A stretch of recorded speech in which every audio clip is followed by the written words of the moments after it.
여러분 안녕하세요. 천천박사입니다. 오늘은 예산은 많지 않지만 열정은 넘치시는 대표님, 경영은 해본 적 없지만 복지 사업을 위해서 사회복지사뿐만 아니라 간호사, 간호조무사, 요양보사, 물리치료사 등 여러 자격증이 있는 대표님, 하루 9시간 이상 주 6일 52시간 열정적으로 미래를 위해 투자할 수 있는 그런 대표님들을 위해서 이 영상을 찍게 되었습니다.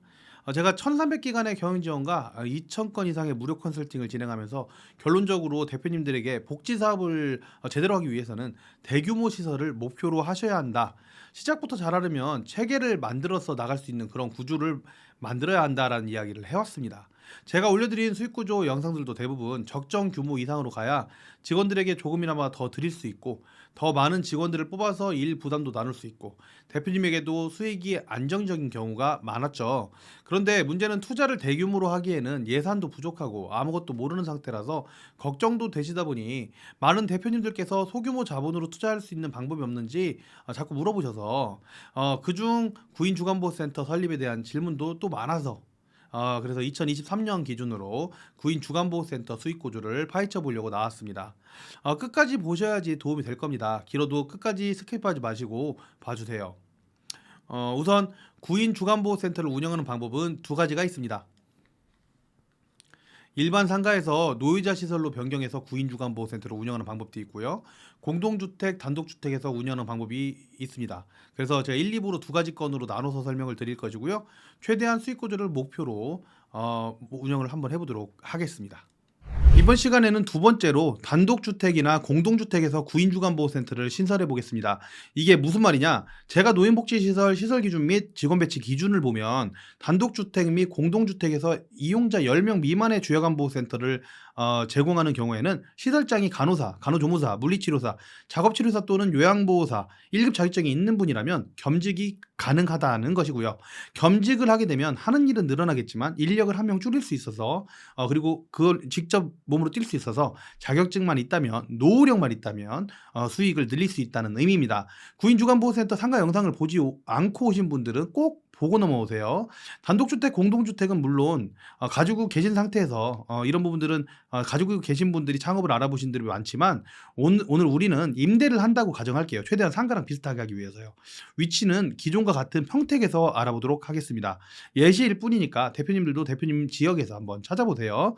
우선 오픈을 하려면 건물을 찾아야 되겠죠. 네이버 부동산에 들어갑니다. 빌라 주택 중에 월세를 클릭하고 매물을 검색할 건데요. 임대료 확인하려고 그러는 거예요. 주간보호센터는 시설 연면적이 90제곱미터 이상이고 6명 이상인 경우에는 6.6제곱미터를 한 명당 추가야 되므로 최소 연면적은 116.4제곱미터 이상이 되어야 한다고 그랬고요.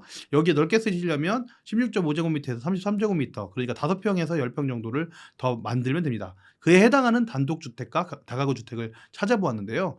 부동산에서 110에서 160제곱미터를 제가 선택을 해줬고요. 주택 중에서 눈에 보이는 금액으로만 선택해봤습니다. 직접 갈 수는 없으니까요.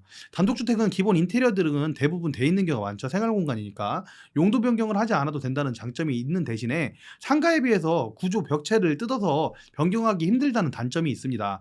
프로그램실, 사무실, 화장실, 샤워실 등을 방 내에서 뭐 이렇게 방 중에 선택을 해서 쪼개고 만들어야 되니까요. 대신에 기본 인테리어가 되어 있으니까 도배 장판과 더불어서 어르신을 위한 장애인 기본시설, 안전을 위한 소방 등만 작업을 해도 되니까 상가에 비해서 인테리어 비용에 장점이 있을 수 있습니다. 다만 소방 기본시설도 되어 있지 않은 곳들이 많아서 소방에 있어서는 상가에 비해서 비용이 상가보다 클 수 있습니다.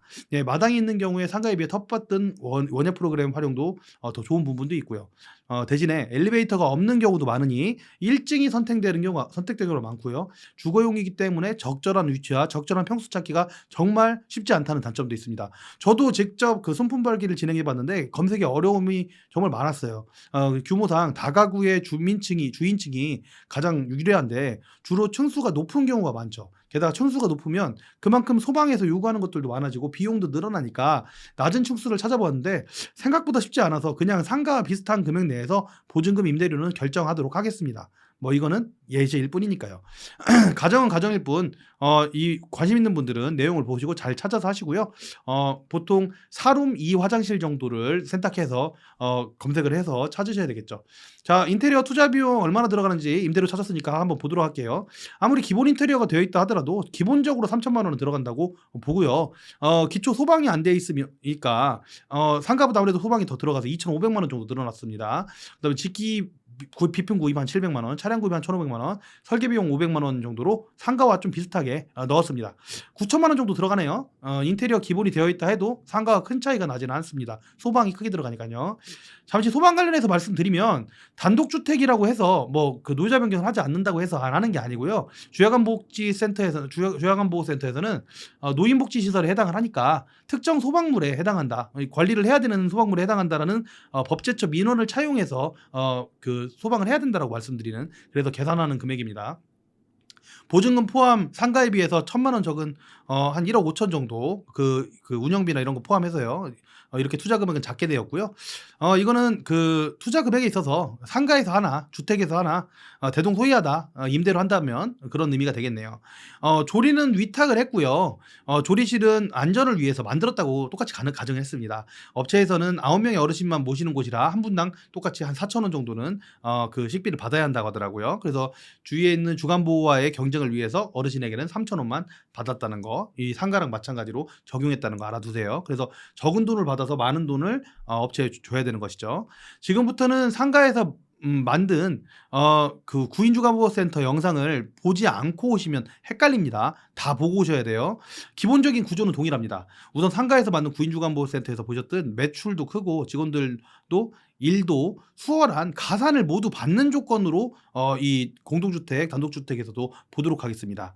가산받지 않는 조건은 이미 우리가 한번 확인해 봤으니까 제외할게요. 가산을 받은 때로 넘어가 보겠습니다.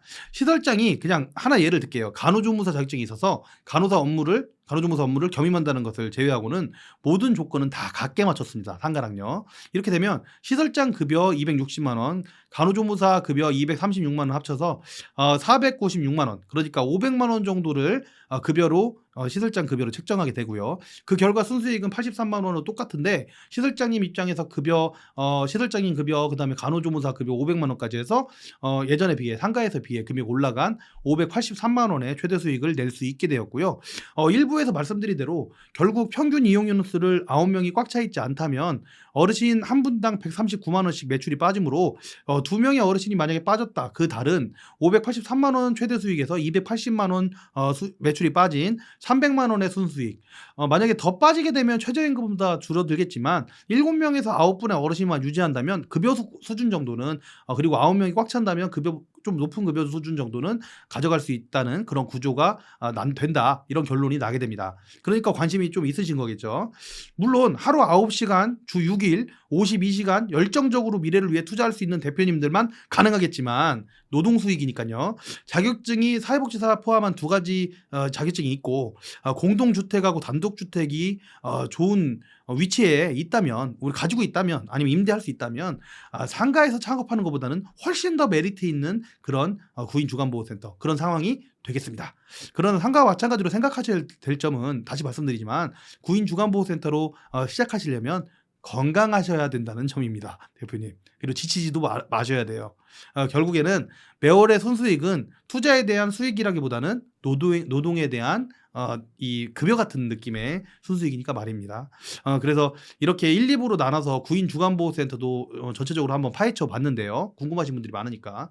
제목에서 말씀드린 억대 연봉에는 턱없이 부족하죠? 예, 그럼 구인주간보호센터에서 억대 연봉으로 가는 스토리는 뭐가 있을까? 이걸 한번 파헤쳐 봐야 될 거 아니에요. 근데 이게 노동 수익을 바탕으로 하는, 직접 일을 해서 진짜 토요일까지 일을 해야 되는 그런 부분이기 때문에 모든 분들이 보시기보다는 정말 내가 이 노동을 해서 일을 정말을 해서 투자를 하더라도 내가 진짜 일을 막 월요일부터 토요일까지 52시간 동안 하실 분들만 관심 있고 보실 것이기 때문에 유튜브에 공개를 하기보다는 네이버 카페에만 영상을 공개하도록 하겠습니다. 네이버 카페 링크는 제가 영상 올린 다음에 더 보기란에 넣어드릴게요. 만약에 도움이 되셨다면 구독 부탁드리고요. 만약에 구인주간보호센터에서 좀 더 사업을 키우고 싶다, 내가 일을 열심히 하더라도 키워보시고 싶다라고 하시는 분들은 네이버 카페에서 억대 연봉으로 가는 길 한번 따라가 보도록 하겠습니다.